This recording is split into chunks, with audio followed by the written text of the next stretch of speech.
We have one rule at the console. You never hang up first.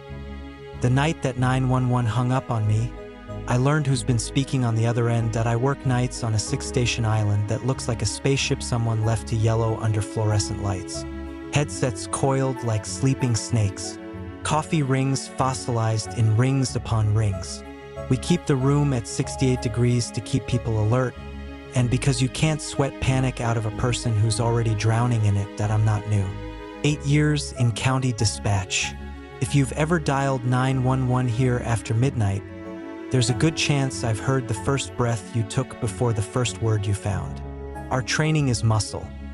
Verify address, verify callback, assess threat, dispatch, stay on the line until help arrives. Do not hang up first. People cling to your voice like a rope in black water. The worst thing you can do is let go. It's funny what you remember. Not the phones that rang, but what stopped them. A year ago, I took a call from a house where the smoke alarm chirped more than it screamed. I heard coughing, a muffled voice, the scraping of a door, then dead air. Not a click, just absence, like the room itself swallowed the sound. When I called back, the line refused me with a flat tone that didn't live in any human throat. The report later said flashover.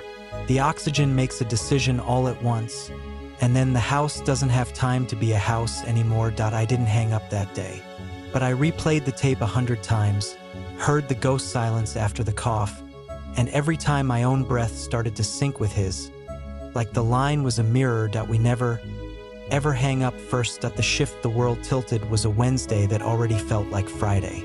At 22:13, the board lit with a call tagged wireless 911 from unknown. Nothing new. I tapped accept, set my voice to calm windows above board, and said, 911, what's your emergency? A child whispered. He told me not to talk to you. I opened the location screen. Phase 2 coordinates hadn't settled yet. What's your name? A pause, like someone pressing their lips against the mouthpiece. Liam. How old are you, Liam? 8. Breathing.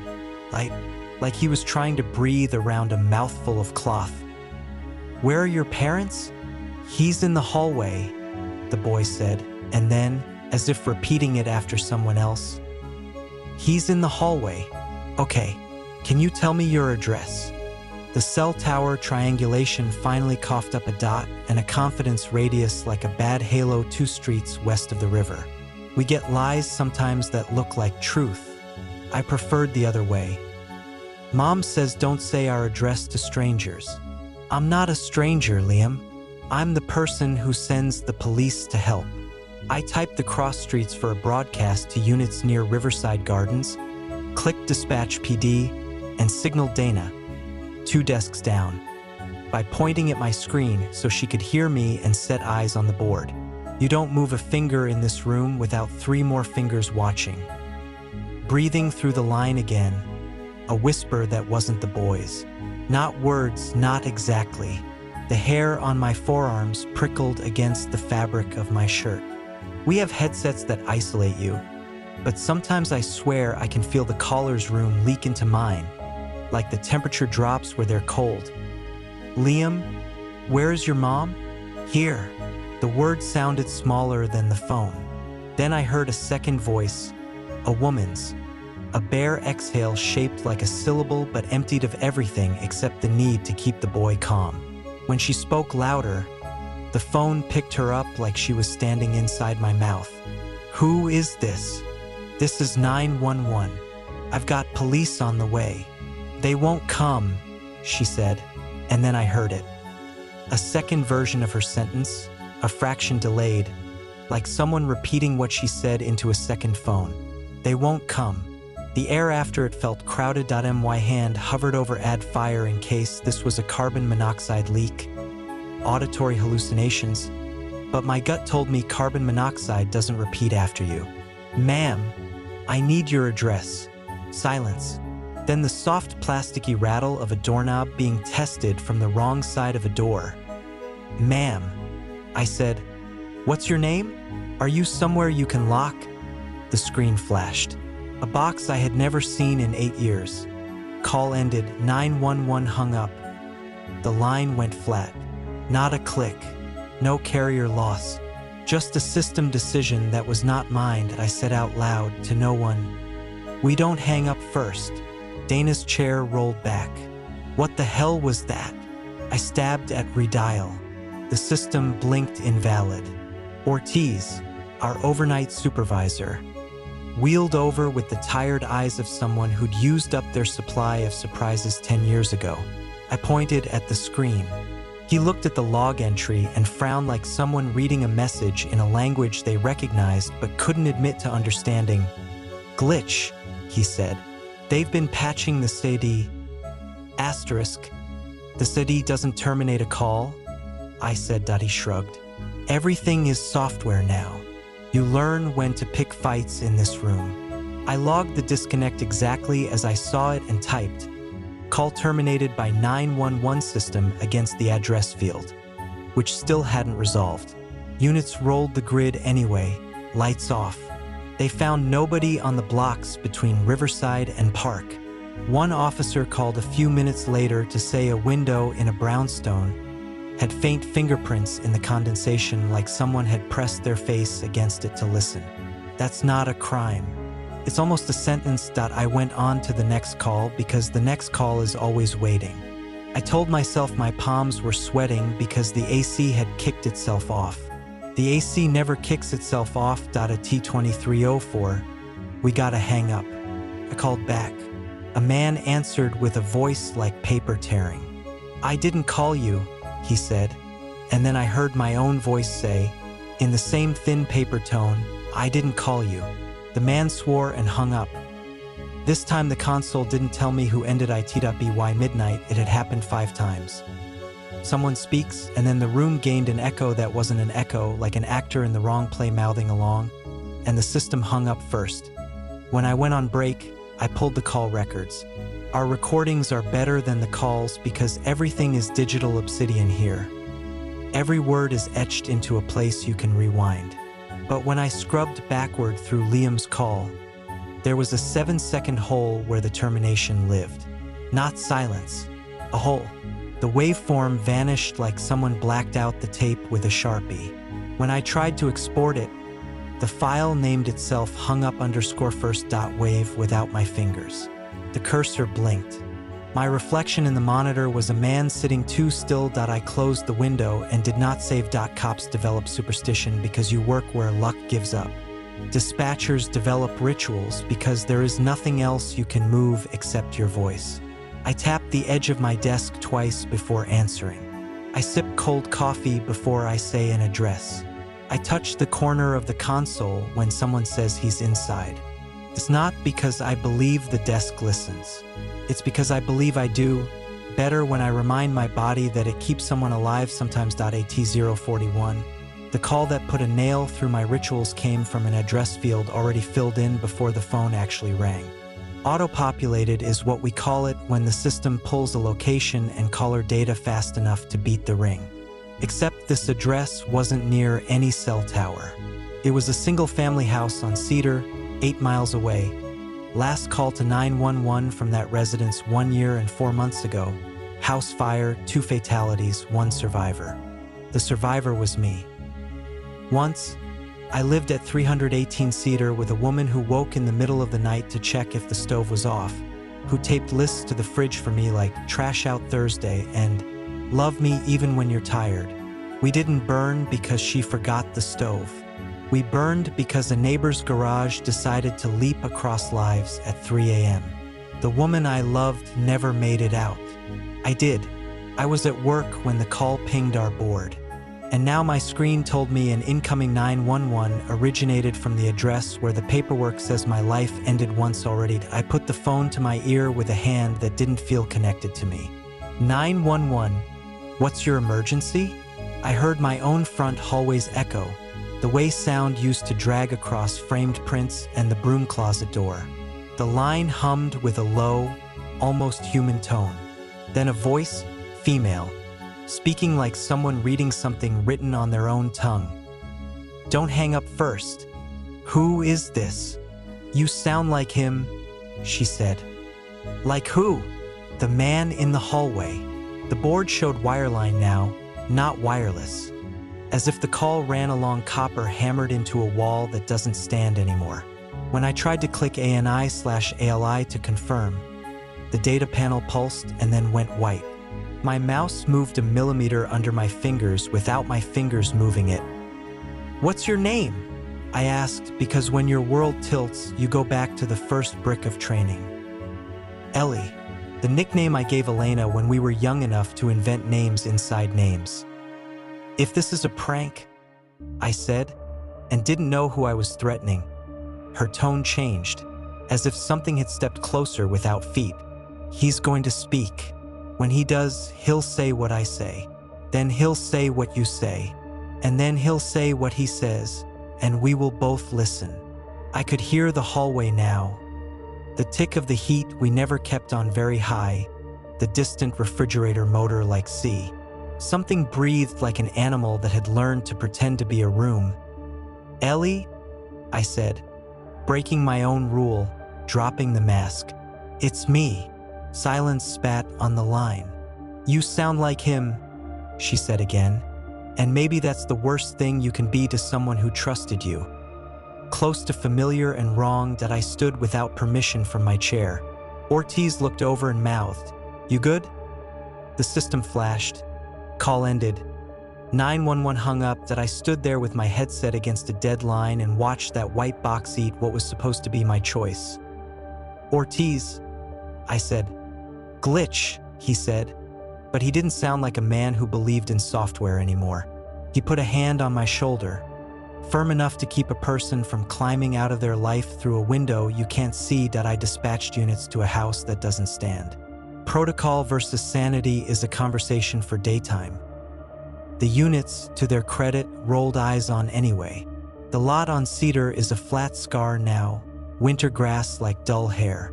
Officer Tran keyed his mic, voice bright with the courage of people who pronounce reality into rooms for a living. Base, no structure. We've got a cat nest in an old vent and a grocery bag in a tree. That's all. I told him to copy and closed my eyes. He could not see. At 119. I heard a laugh in my headset before the ring. Not a happy laugh. Not villainous either. The sound a person makes when they can't contain breath in a chest that isn't their shape anymore. 911, I said, because ritual is a rope. What's your emergency? You tell me, a man said. I knew my own voice when I heard it. I've listened to it in training tapes and disciplinary hearings and in the dark under my sheets. This voice was mine, pitched down by a hallway, pulled thin by being dragged through throat after throat. What's your emergency? It asked me. I took my finger off the PTT. Nice trick. You never hang up first, do you? My voice said. Say it. We never hang up first. That's what keeps you safe. From what? The moment after your last word. The screen didn't populate a callback or an address. The call Idaho red sap loop like the phone had called itself. The recording icon glowed red like an artery that I heard. In the background of my own voice, a familiar room. A little kitchen with a clock that ticks even when you're not listening. The refrigerator motor again. And a third breath layered over mine. Like someone listening who produces a sound where their lungs should be but aren't. Who is he? I asked. The man in the hallway? He's the space between a word and its echo, my voice said. He's the sound of someone listening to you on a line that says you're alone. A beat. He's what you let in when you let go first. Then why did you hang up first? I didn't, my voice said. And I could hear the grin I don't make except in bathroom mirrors to check if I remember how. You did. The box flashed. Call ended. 911 hung up. My chair scraped. I didn't touch it, I said out loud. Like someone on the tape would one day hear me protest and absolve a ghost. Dana wheeled over. You're white as the wall, man. Play it back, I said. She shook her head before I finished. There's a hole in the last 7 seconds. You checked. She swallowed. We looked at each other like kids in a church they don't admit to entering. I've been checking all night, she said. They're recording something that isn't us. I didn't go home after my shift. I sat in my car in the lot and watched the glass doors breathe people out and in and tried to name the feeling in my stomach. It wasn't fear exactly. It was the sensation you get when you think you left the stove on, that your life will burn whether or not the physics technically allow it. The next night, I brought a different ritual. I put my phone on Do Not Disturb, not because I expected the console to call it, but because something about lines felt like veins. I wanted as few open as possible. AT 2053. Before the console even assigned the call to my station, I heard the voice. You're him, it said, a child again, perhaps the same 8, perhaps all 8s. You're the one who tells people to breathe. Yes, I said. He's in the hallway. Can you lock your door? I did. Is there a window you can climb out? I don't want to go past him. He breathed, and his breath skittered up into a laugh that wasn't a laugh. He says I should put the phone down. Don't. I'm not allowed to talk to you. You called me. He called you, the boy said. He said your name. What's my name? The training says keep yourself out of it. The knight said bring yourself in or you're already out. The boy waited, and then the man said, in the boy's voice speaking my voice, dispatch. I mouthed my ritual, address, callback, verify, but the board didn't obey commands I typed. With each keystroke, letters appeared that were almost but not what I wrote. Don't hang up first. Don't hang up first. Don't hang up first, marching down the notes field like ants. Is your mom there? I asked. She's listening, he said. She doesn't know who to believe. Believe me, I said. She says you sound like him. The screen pulsed white. Call ended, 911 hung up. This time, as the line went dead, I heard a second line open, not through the console but through the room itself, a pressure change, like someone put their mouth against my ear and inhaled. Ortiz gave me a look I couldn't read and reached for his radio like the radio could fix the air. The units went where the map told them, which is to say they went nowhere. They called back with quiet apartments and latent heat signatures that could be rats, could be spirits, could be a house remembering a person the walls forgot to let go. The officers are trained to clear rooms with bullets and flashlights. We clear rooms with stories. None of ours worked. I stopped counting the 911 hung-up terminations. I started counting what happened after them in one apartment. A woman found the words "Don't hang up" first written backwards in steam on her bathroom mirror, so she'd only see them when she looked at them through her own eyes.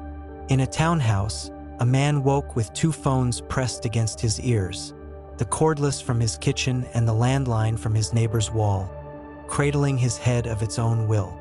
On my 3rd night of the phenomenon, an officer recorded body cam audio of an empty hallway where a second voice repeated his partner's commands with perfect accuracy. A half beat late. Police, show me your hands. Police, show me your hands. Later, when I scrubbed that file, the last 7 seconds were a hole the size of a human breath. Ortiz filed the IT tickets and the weird shit memos and the request for a manufacturer rep. In the break room, under the buzzing light that turned skin to desk, he told us about an older building on the other side of the river they used to dispatch from, where sometimes a phone would ring from a closed console and the only words you could make out through the static were the ones you hadn't said yet. Every center gets their thing, he said. Ours decided to be this. Software, Dana said, like an argument thrown at a god. Everything is software now, Ortiz said, but he said it like a prayer with no audience on the 4th night. It became personal in the way a hand becomes personal when it closes around your wrist. The incoming call pane populated with an address, my new apartment before the ring. The status line said caller, Jenna, she's my sister. She hates calling me because she says I turn every conversation into an incident. She only calls when the world is already an incident. "Jenna?" I said, and my voice betrayed enough panic that Dana's chair squeaked closer. "He's in the hallway," she whispered. "He's listening. Lock the door."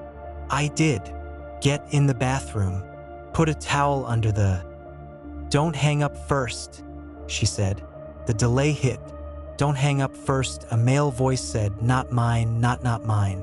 The hair on my arms forgot how to be hair. "He's repeating us.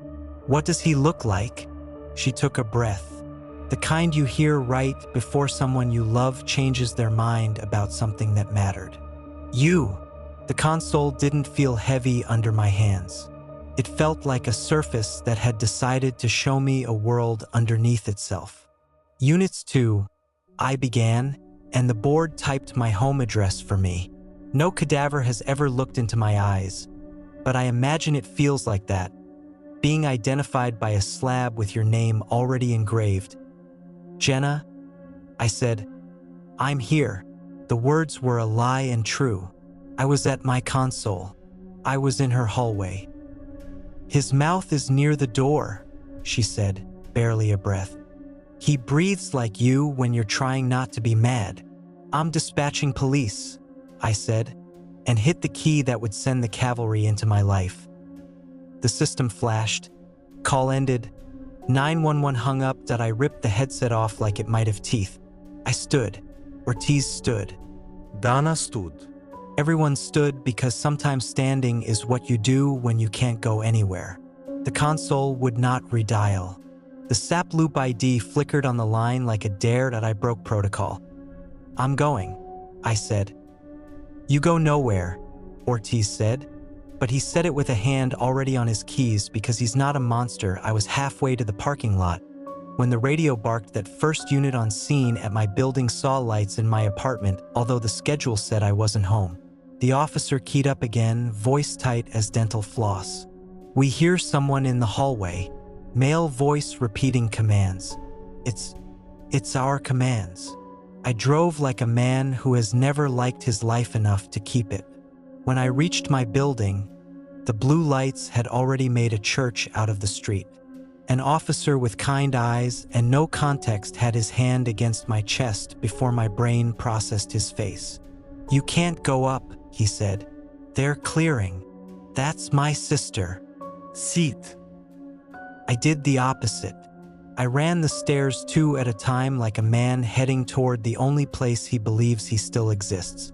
At my floor, another officer stood with his shoulder pressed to the wall, listening to his own breathing. The hallway itself breathed back. From behind my door, my voice said, "Police, show me your hands." A second later, from the radio at the officer's hip, a second me said, "Police, show me your hands." Dana had my back in my ear because she'd patched in the console to my personal phone out of a mix of pity and insubordination. "Units stacking at your door," she said. "You can't be in the hall." I didn't knock. I didn't announce. I said the thing I say to terrified people when there's nothing else left to say. "Jenna, say something I can hear." From inside, she whispered, "He asked me to tell you your name." "What?" I pressed my ear to the door like I could press it through the wood. "He says if I say your name, you'll hear him first. He says he wants to be you." "Don't," I said to her, to the hallway, to the radio, to every line that knows how to carry a human being from one room to another without their body moving. She spoke my name. The syllables carried the history of all the times she asked me to drive slower, to drink water, to show up early to her kids' recital. She said my name like a key turning in a lock that shares a wall with the room you want to keep empty. And then I heard him, the space between the word and its echo. I don't know how else to describe him except to say he sounded like my mouth moving from the outside in. "Don't hang up first," he said, and we all heard it, in the door, in the radio, in the bones of the building. The hallway felt crowded. The officers moved when their training moved them. The door burst. The world collapsed into commands and angles and light. I entered with them because my choices were past tense. The apartment was the apartment I recognize, and the air had the shape of a mouth. "Hands?" an officer shouted. "Hands?" a second voice said, a fraction late. "From nowhere bodies live. Down, down." "Jenna," I said, and her face turned toward mine from behind the couch where she'd wedged herself. Her eyes saw me the way you see someone in a mirror in a dim room and think for a second they're behind you. And then he stepped into view, because that's what you have to call what a space does when it moves from absence into an outline. He looked like me in the way a reflection looks like you when the mirror is a little old. He wore my mouth. He used my height. He smiled the way I smile when I'm trying not to make anyone nervous. He raised his hands when the officers told him to, and when he did, I saw there was nothing under his sleeves. The sleeves rose and fell as if skin knew to be where fabric was. But there was no arm that I spoke, because my body knows how to fill a silence. "Don't hang up first," I said to him, to myself, to the past version of me who let go of a line in a house where air made a decision. I said it like a rope. He moved toward me. He did not walk. He became nearer. And as he did, the hallway's breath I had heard in a dozen apartments settled into my lungs as a stowaway. He put his mouth where my ear lives. He spoke through me instead of to me. "We never hang up first," he said with my voice in my skull. The system chose then to join us in the room, because Dana, trying to keep me alive with the stupidest trick in our book, had paged my console through my phone, through my ear. My headset on the desk at the center flashed an incoming call to my personal line, and then every radio, every phone, every speaker in that apartment did what speakers do to feedback. They looped. My words came through a dozen mouths. His did too. The room filled with a sound you can't name, because nobody built a name that lives between a word and its echo. Jenna clapped her hands to her ears and screamed without sound. The officers moved because there was nothing else left. One fired into the shape that wore my outline. The shape parted like smoke around a bullet that believed in anatomy. The wall opposite cracked where physics demanded a price. The shape turned its almost face to me. "Say it," it said. "Don't hang up first," I said. He smiled my not smile. "No," he said. "Say goodbye." The radios on the belts of the men in my home clicked without fingers touching them. The console at my station at work, 8 miles away, lit a box no one had built into it. Call ended. 911 hung up. The shape stepped into me, and I was on the line. I'll try to draw a map, because that's what we do when the world has too much room in it. In the instant when my system told the universe I had chosen to let go, I felt a second life slide up alongside mine like a car in a blind spot and then become my lane. My mouth was in the apartment with the officers. My ears were in every hallway with every person who had ever said he's outside my door. My hands were at the console 8 miles away, where my headset lay in a circle like a snake. On the line, which is not a place but an instrument, I heard every voice that had ever called me. Not all at once. That would be merciful, to be unable to pick one voice out of a crowd. No, I heard them in order, at the precise moment where a person inhales in the belief that a stranger will lend them a breath shaped like safety. I heard the boy say he's in the hallway. I heard Ellie say you sound like him. I heard myself say 911, what's your emergency? And then I heard the sound of the room waiting for the next word to decide if it will be a room or a mouth. I learned, in that perfect instant, how something like him gets made. He is not a person. He is the artifact of our dedication. He is the residue of 1,000 almost goodbyes. Every time someone on my side of the line lets go before the room has finished being a room, the leftover word needs a place to sit. It sits in the hallway. It learns to breathe by repeating you. It becomes polite enough to wear your voice to be let inside. I learned this because I became his breath. Back in the apartment, my body moved with someone else's muscle memory. The officers shouted. My voice repeated. Jenna's eyes saw me and not me. And the timer that runs under everything in my work, The one that starts the moment you accept a call and measures how long you have before the sirens arrive. Tick toward the moment where rooms change their minds about oxygen, that I did the only thing that made sense on a map with no roads. I reached for the phone on my kitchen counter, the old landline I keep because sometimes the cell towers get tired, and I dialed 911. On the console 8 miles away, a call pane populated with my address before the ring. Dana looked at a box that said Wireline, 318-seater, because the system is nothing if not committed to its own ghost stories, and she accepted. 911, she said, and her voice is a rope I would jump out of a moving car to hold. Don't hang up first, I said. Who is this? Dispatch. Are you safe? No. Is he there? He is everywhere. Anyone ever decided to say goodbye before a voice said hello? Her breath showed up in my ears from a place far away. For a second, I heard Ortiz, too, speaking to a manufacturer rep in a tone that suggests the universe is a vendor. I heard the rep say our logs show no system-initiated terminations, and Ortiz laugh like a man who just learned that reality is on hold. Tell me what he wants, Dana said. He wants me to do what I've always done, I said. He wants me to say it. Say what? Goodbye. The room held its breath. The radios learned to imitate silence. Jenna's eyes didn't blink. Don't, Dana said. I have to, I said, and I didn't know if I meant to save or because I am already gone. He put his mouth, my mouth, next to my ear again from inside my head and said, we never hang up first. And for the first time in 8 years, I did. I hung up. I expected fire. I expected the house to decide to be a mouth again. What came was quieter. The room exhaled. The radios clicked like insects. The officers swore, the kind of words that belong in medical textbooks for sudden changes in doctrine. The shape that wore me shrank. Not dramatically, not theatrically. It lost a syllable. It forgot a shoulder. Stepped backward. But there wasn't a backward to step into, so it smudged. Jenna spoke my name like a question you ask a Ouija board. I turned toward her, and when I did, the kitchen clock on the wall clicked once, and then again, and then stopped.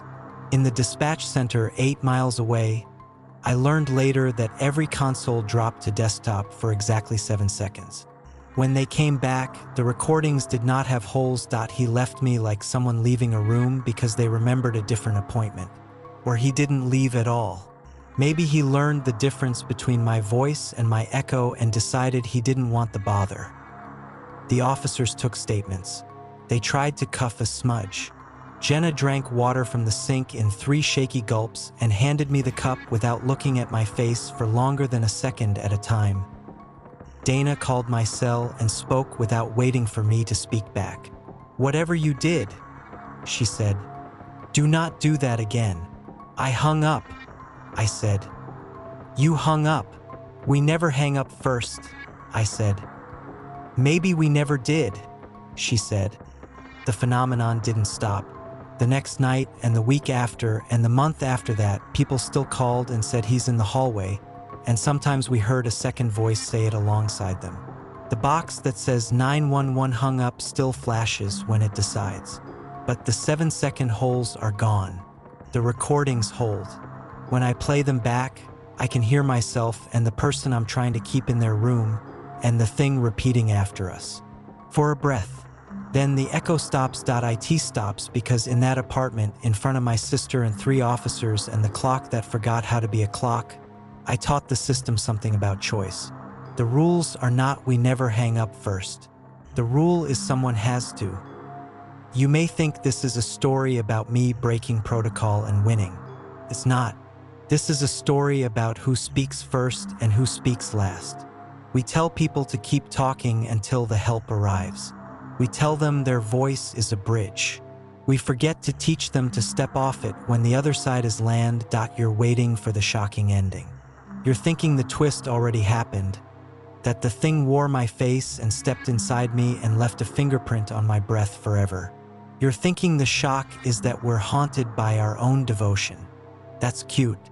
That's not at 2 months after the apartment. At 3:17 on a dead Tuesday with the moon thin enough to be a lie. My console took a call from a number flagged "Do not callback." Those are the lines from inside our own house, the non-emergency desk, the admin office, the supervisor's room. The ID said SAP admin. The address populated as our address. The phone rang even though phones inside didn't ring like that. I accepted, because of course I did. 911, I said. What's your emergency? A woman spoke. Her voice was calm, professional, the kind of voice that could talk a man not to die just by being there. He's in the hallway, she said. He sounds like you. I looked across the room at Dana. She sat at her console with her headset, a halo on her neck, sipping something steaming. She didn't have her mic down. She didn't look like a person speaking. What's your name? I asked. She said my sister's nickname for Elena. She said Ellie. And then she said the words I did not know could be on our system. Call ended. 911 hung up first. She didn't say them. She became them. The words didn't appear on my screen. They arrived in my ear in a voice that sounded like the space between a word and its echo. I looked at the clock. It ticked once and then decided it had always been silent. Across the room, Dana raised her mic and said, like a nurse in a war, "Base to all units. We've got reports of a male inside the hallway at the county dispatch center." I turned in my chair. The glass wall that separates us from the rest of the building held my reflection. He smiled the way I don't. His mouth moved a half beat after mine. He pressed his hand to the glass. I pressed mine without meaning to. There was no hand under his skin. There was skin under his hand. "Don't hang up first," he said that I said, "because someone has to." "Goodbye." The line in my ear went flat. The glass did not. "He is still here. If you call me tonight, if you whisper that he's outside your door, you will hear me. You will hear us both. I will tell you to breathe, to lock doors, to slide to the bathroom, to stuff a towel under the gap. I will tell you not to hang up first. If the line dies before it should, if you hear a second voice say what you said a heartbeat after you, if the air gets crowded, you'll want me to promise I won't let go. I can't. Someone has to. And if it has to be me, then listen closely when the silence in your ear turns into something that breathes. Listen for the last word. It won't be goodbye. It will be your name.